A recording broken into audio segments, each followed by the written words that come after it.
우리나라 사람이 최초로 번역한 성경이 이수정이라는 사람이 번역한 이수정 성경이에요.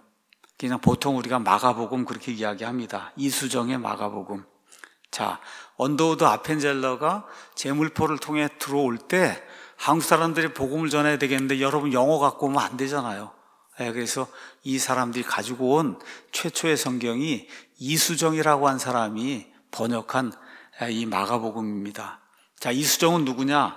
1882년에 신사유람단 비수행원으로 일본에 들어갔다가 일본의 농학자 스다젠이라는 사람의 전도를 받아서 그래서 복음을 받아들이고 회심을 했어요. 그래서 이수정이 정말 이게 예수님이 진짜 구원자구나 이런 걸 깨달은 다음에 미국 성경공회 총무인 루미스의 도움으로 최초로 한글 성경 마가복음을 번역했습니다. 우리나라 사람이 번역한 거예요, 마가복음을. 그리고는 또 어떤 일을 했냐? 1884년 7월 그 다음에 12월 2회에 걸쳐 미국에 이제 편지를 보냅니다. 뭐라고 편지를 보냈냐?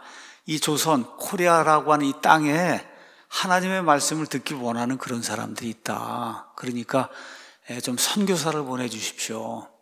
이거를 이제 이 이수정이라는 사람이 써서 이제 보냈는데 이게 미국의 유명한 선교 잡지에 이제 기사가 실리게 돼요.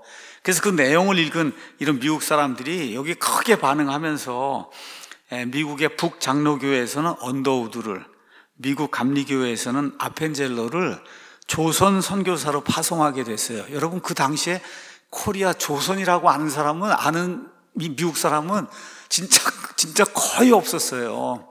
그런 나라가 있는 줄도 모르는 이런 상태에서 이수정이 이제 글을 써갖고 이렇게 되면서 언더우드 이제 아펜젤러가 한국에 이제 선교사로 들어오는 그런 길이 열리게 됐습니다.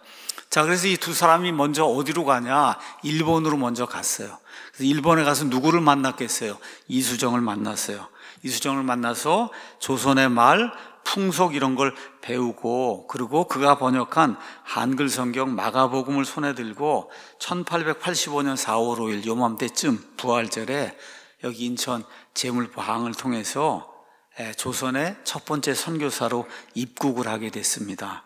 자, 그럼 이수정이 마가복음을 번역했으니까 마가복음을 번역했을 때 사용한 이런 대본이 있을 거 아니에요. 대본. 그 대본이 뭐냐? 킹제임스 성경이에요. 어떻게 할 수 있냐? 이제 한번 가서 보시죠. 그 다음 장에 우리가 이제 한 2주, 이거 그 전 거요. 우리가 한 2주 정도 있으면은 이제 성경 박물관을 이제 오픈하는데 그 성경 박물관 안에 이수정 성경이 있습니다. 가서 한번 보시죠. 여기 가서 보시면 왼쪽에 있는 건 개역 성경이에요. 개역 성경. 마가복음 9장 44절, 46절, 48절 가운데 여기 44절하고 46절이 개역 성경에는 없음 처리되어 있습니다. 없음 되어 있어요. 2번이나. 그리고 맨 마지막에 가서 거기서는 그들의 벌레도 죽지 않고 불도 꺼지지 않는다. 이렇게 48절 한 번만 들어있어요.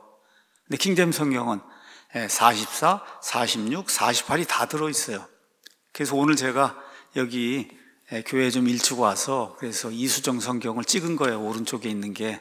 가서 보시면 하나, 그 다음에 이렇게 시작해서 둘, 그 다음에 여기서부터 셋, 이렇게 해서 마가복음 9장 44, 46, 48에 킹제임스 성경처럼 거기선 그들의 벌레도 죽지 아니하고 불도 꺼지지 않는다가 이수정 성경에 다 들어있어요.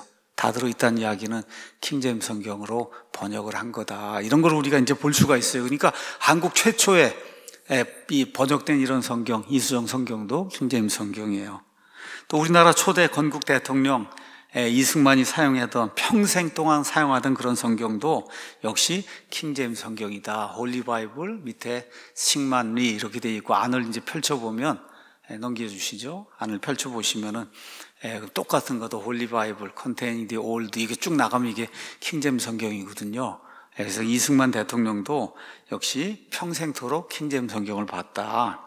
영어 성경은. 자, 여러분 이승만 그러면 대통령으로만 생각하면 안 돼요.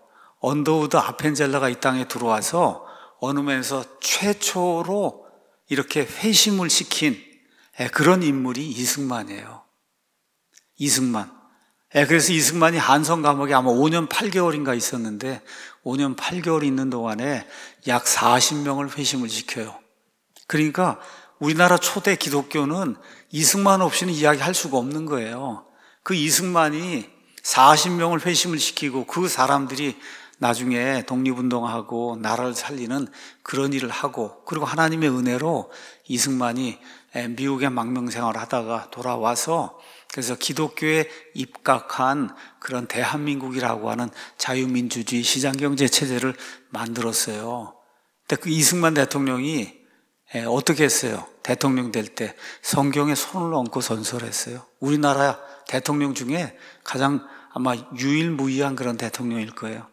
그래서 이 대한민국은 이 하나님의 말씀 성경에 기초해서, 그래서 성경으로 회심한 그런 사람들이 하나님의 인도하심을 따라서 그래서 자유와 그 다음에 이 평등, 이와 같은 그 기독교 가치를 추구하는 그런 나라로 하나님이 세워주신 그런 나라다.